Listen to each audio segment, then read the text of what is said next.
Assalamualaikum warahmatullahi wabarakatuh. Salam sehat dan bahagia. Kembali lagi di channel Matris Ali Yusuf.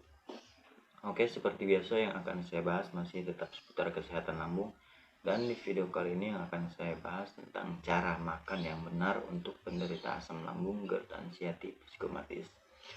Oke, sebelum kita lanjut ke pembahasannya, buat teman-teman yang belum subscribe channel Matris Ali Yusuf ini, silahkan di subscribe dulu ya teman-teman, agar saya bisa mengupload lagi video-video terbaru saya tentang seputar kesehatan lambung. Jadi kalau misalkan teman-teman nggak subscribe nih, nantinya saya nggak bisa mengupload lagi ya, nggak bisa sharing lagi tentang pengalaman saya tentang seputar kesehatan lambung ini. Jadi saya harap teman-teman untuk subscribe dulu ya channel YouTube ini, karena subscribe itu gratis teman-teman, nggak berbayar sama sekali, tidak dipungut biaya ya, hanya cukup memencet tombol merah yang bertuliskan subscribe ya, itu ya. Oke, jika sudah di subscribe, saya ucapkan terima kasih banyak. Semoga kebaikannya dibalas sama Allah Ta'ala, amin ya rabbal alamin. Dan semoga juga teman-teman yang sedang sakit diangkat ya penyakitnya oleh Allah, dan diberikan kesehatan seperti sedia kala, amin ya rabbal alamin. Jadi gini teman-teman ya, ada yang bertanya, Kang, kok saya habis makan perut terasa segah, kembung, padahal saya nggak makan pantangan ya. Terus saya tanyakan, aturan makannya udah benar belum gitu ya, dari porsinya, terus dari waktunya, emang katanya. Dan saya tanya gimana porsi makannya kayak gimana. Saya makan dengan porsi yang banyak, yang seperti biasa katanya, makan sepiring penuh katanya. Terus ya makan walaupun katanya nggak sering sih, cuma ya seperti biasa katanya, sehari 3 atau 4 kali katanya. Dan saya ketawa aja ya. Jadi untuk penderita asam lambung gini, itu gini teman-teman, dari cara makannya itu ya, apalagi kalau misalkan makannya dengan porsi yang banyak. Kalau misalkan kita makannya terlalu cepat, itu apalagi dengan porsi yang banyak gitu ya, itu akan si lambung itu akan kaget gitu ya, menerima asupan yang terlalu cepat, hingga si lambung itu akan mekar ya, membesar hingga terasa penuh di perut ya, di lambung itu jadinya terasa segah, ngap, terus ke ulu hati terasa sesak ya, itulah makannya terlalu cepat. Terus dari cara makannya itu ya, harus dikunyah dengan halus, dinikmati lah pokoknya, dikunyah dengan sampai halus. Jadi kalau si yang komen ini ya, di teman-teman yang komen ini ya, makan saya seperti biasa yang dikunyah ya sewajarnya gitu, nggak terlalu halus ya. Kata saya salah kalau kayak gitu. Jadi kenapa salah? Kalau misalkan lambung kita sedang bermasalah, itu si lambung nggak bisa menerima makanan yang terlalu keras. Jadi kalau apalagi yang alot-alot, karena kalau misalkan dia menerima makanan yang terlalu keras, dia itu akan bekerja dengan lebih keras lagi ya, lebih keras lagi untuk menghancurkan si makanan itu, apalagi makanan yang alot-alot ya. Karena apa ya, jadi si lambung ini kan sedang bermasalah, sedang sakit ya. Kalau kita kasih makanan yang terlalu keras, yang alot, atau yang pokoknya yang susah untuk dicerna lah, dia itu akan bekerja lebih keras, yang namanya lambungnya lagi sakit, bekerja lebih keras ya, tambah ambruk gitu ya. Jadi ya kalau misalkan lagi makan ya, makan dengan dinikmati lah, dikunyah ya sampai benar-benar halus, baru ditelan. Terus jangan makan yang alot, pokoknya makan makanan yang mudah untuk dicerna ya, jangan terlalu cepat.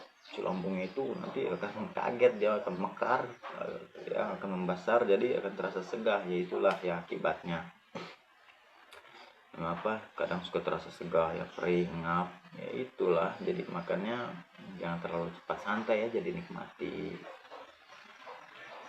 Terus saran saya ya, kalau makan itu dengan porsi yang kecil aja, yang sedikit-sedikit ya, ibaratnya cukup dengan porsi kecil lah, porsi kecil tapi sering ya, minimal 2 jam atau 3 jam sekali kita makan. Kalau untuk yang sedang parah-parahnya ya menderita asam lambung ini, makanya 2 jam sekali biar si lambungnya itu nggak kosong ya. Karena kalau misalkan lambung kita itu kosong, nanti nggak ada yang untuk dicerna sama lambung, dia akan melukai dirinya sendiri, dia akan mengiritasi dirinya sendiri, makanya nanti suka ada luka lambung ya. Itulah karena lambung kita kosong, nggak ada yang untuk dicerna, dia menggiling dirinya sendiri gitu ya, melukai dirinya sendiri. Jadi makan 2 jam atau 3 jam sekali ya.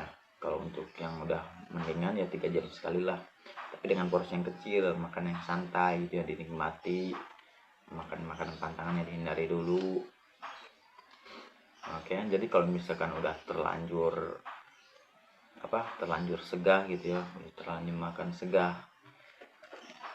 ya, saran saya untuk minum air hangat aja ya, untuk minum air hangat, dan pola pikir tetap dijaga dengan baik, jangan panik, nggak usah panik.